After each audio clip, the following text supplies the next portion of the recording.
My family has made me the designated driver every New Year's Eve since I was 19. This year, I said no, and now I'm starting to see their true colors after saying no just once. Posted by you/assignment United 2745.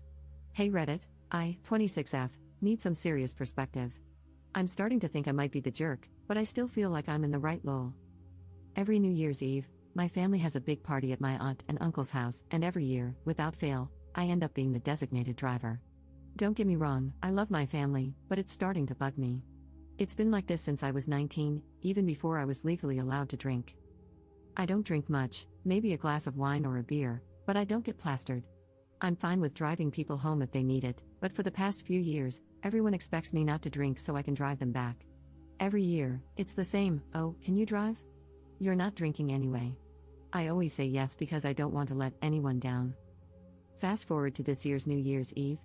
I told my family ahead of time I wasn't going to be the designated driver anymore.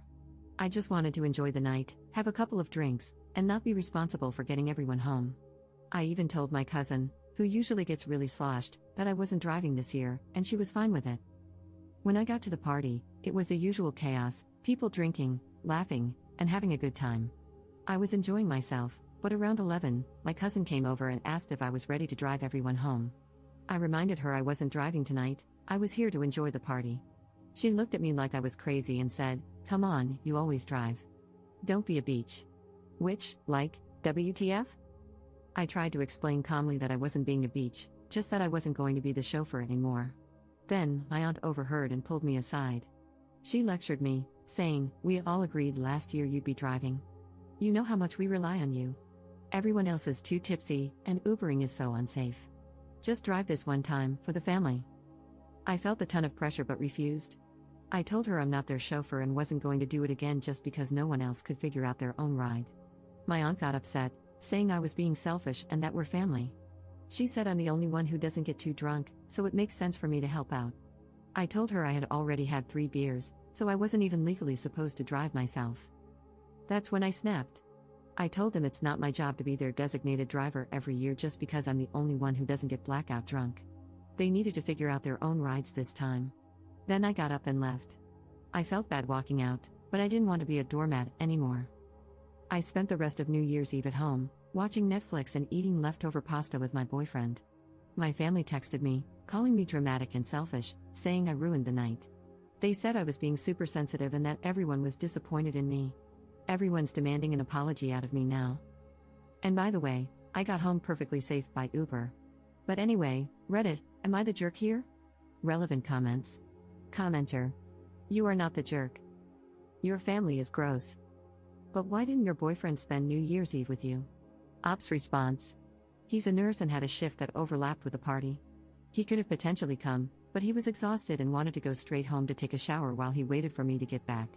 Another reason I didn't want to be the designated driver was that I didn't want to stay out too late because I wanted to see my boyfriend. Commenter 2. Well, I agree wholeheartedly with the Redditor who said you should spend New Year's Eve someplace else. What your auntie did was incredibly entitled and disrespectful.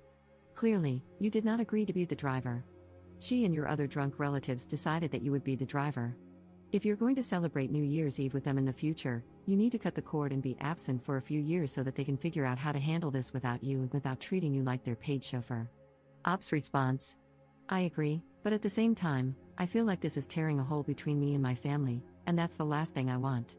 My sister was on my side after hearing both sides of the story. She lives on the other side of the country and is pissed off on my behalf, lol.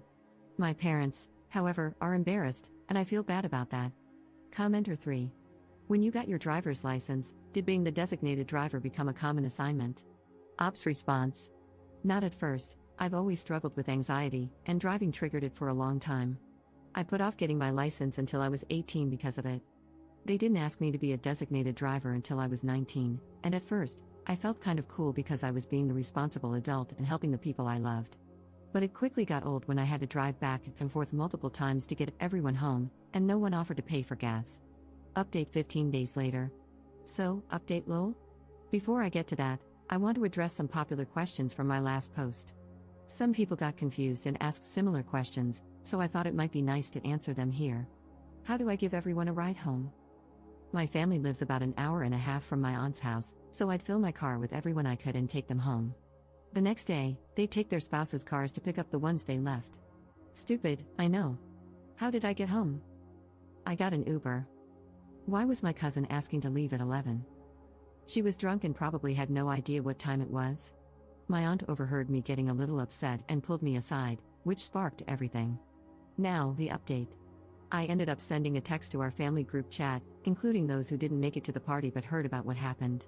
I'll copy and paste what I said here. Hey everyone, I'm not going to apologize for what happened on New Year's Eve.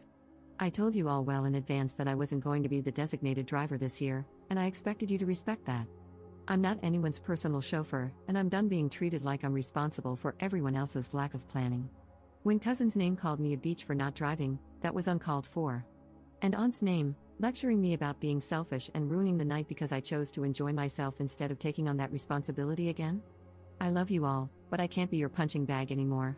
I'm not going to keep letting myself be the one who sacrifices for everyone else's convenience. I've done it for years, and I'm done. Next year, I think I'll be spending New Year's somewhere else. I wish you all safe rides home and hope you'll be able to figure something out. I'll be taking some space from everyone and hope you will understand.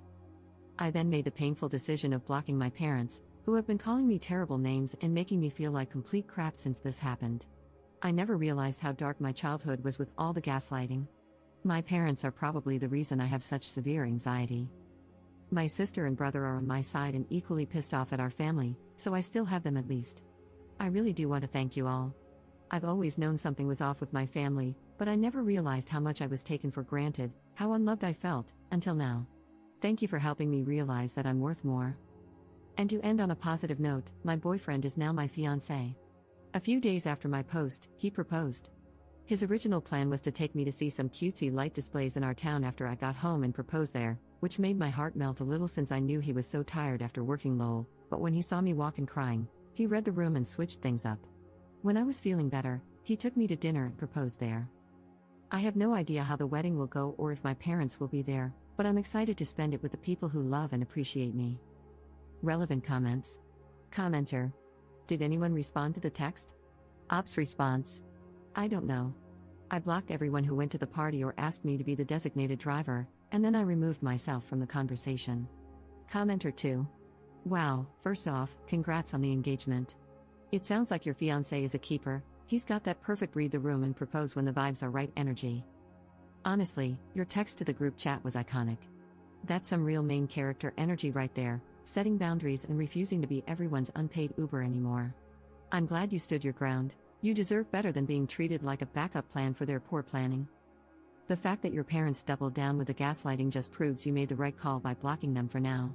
That's a tough move, but it sounds like you're finally putting yourself first, and that's huge.